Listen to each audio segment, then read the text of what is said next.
पैगंबर तुम्हें ये बताने आए हैं कि तुम मर कर मिट्टी नहीं हो जाओगे। तुम्हारी असल हकीकत तुम्हारा नफ्स है। उस नफ्स को कुछ नहीं होता। ये तुम्हारा कालब, तुम्हारा जिस्म है जो मिट्टी में मिल जाता है। इस तरह के कालब हम करोड़ों अरबों की तादाद में रोज़ बनाते हैं, यानी हमारे ही वजूद में तख्लीक होते हैं। उनमें कोई एक दो के दरमियान मिलाप होता है और वो पाए तकमील को पहुंचते हैं। वो करोड़ों पानी में बह जाते हैं, कुछ फ़र्क नहीं पड़ता इस कायनात के खालिक को।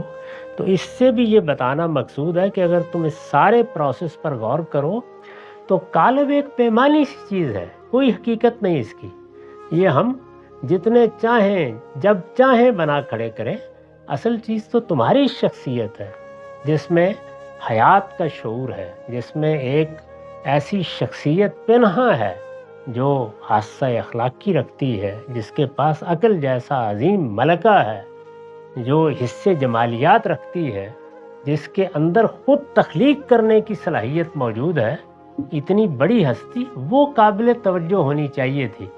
ये कालब मिट गया, ये मिट्टी हो गया, ये हड्डियाँ रेज़ा रेज़ा हो गई, इससे क्या फ़र्क पड़ता है?